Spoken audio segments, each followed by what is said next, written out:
Sir আপনার মনে আছে কদিন আগে আপনি আমাদের বাড়ি এসেছিলেন, আপনাকে বিরিয়ানি খেতে দেওয়া হয়েছিল? হ্যাঁ হ্যাঁ অবশ্যই মনে আছে।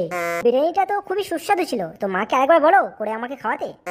ঠিক আছে স্যার, আপনি তাহলে একটু অপেক্ষা করুন, দেখি পরে যদি আবার কোনোভাবে বিরিয়ানিতে টিকটিকি পড়ে তাহলে আবার হবে।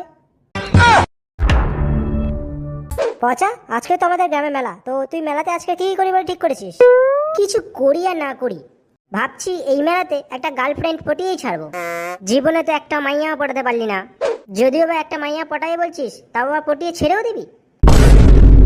আরে না রে, আমি বলতে চাইছি যে এই মেলাতে একটা মাইয়া পটিয়েই তবেই আমি দম ফেলবো।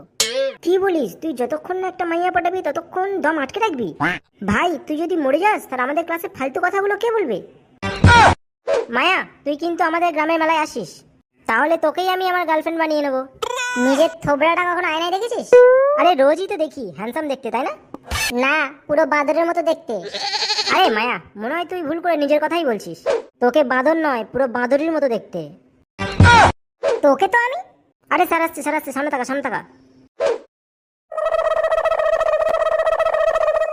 Good morning sir. Good morning good morning, sit down all of you.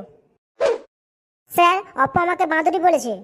কি ব্যাপার আপু, তুই ওকে কেন বাঁদরি বলেছিস? স্যার আমার ভুল হয়ে গেছে, আমি আর কখনো ওকে বাঁদরি বলবো না স্যার। বাহ বাহ, খুব ভালো খুব ভালো, নিজের ভুলটা স্বীকার করা খুবই ভালো।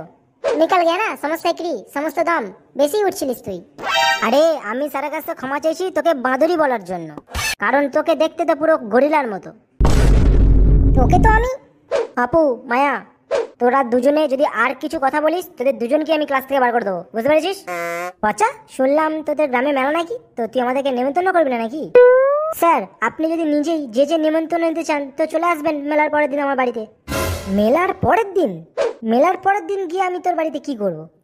স্যার মেলার দিন আমাদের বাড়ি অনেক খাবার হবে, তো মেলার পরের দিন অনেক খাবারই তো বেঁচে থাকবে তাই না, তো চলে আসবেন ওগুলো খাওয়ার জন্য। মানে তুই আমাকে কালকেকার বাসি খাবার খাওয়াবি?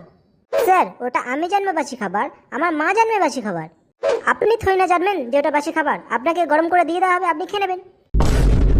স্যার আপনার মনে আছে কদিন আগে আপনি আমাদের বাড়ি এসেছিলেন, আপনাকে বিরিয়ানি খেতে দেওয়া হয়েছিল? হ্যাঁ হ্যাঁ অবশ্যই মনে আছে।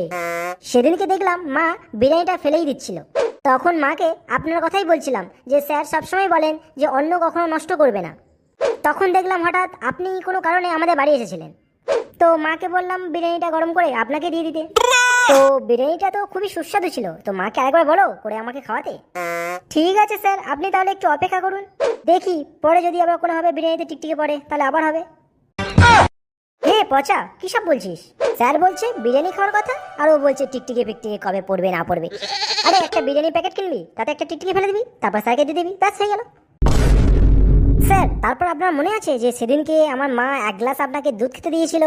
থাক থাক, বুঝে গেছি বুঝে গেছি, মানে আজ পর্যন্ত তুই আমাকে যা খাইয়েছিস সবই বাসি খাবার, শুধুমাত্র খাবার যাতে নষ্ট না হয় তাই জন্য খাইয়েছিস।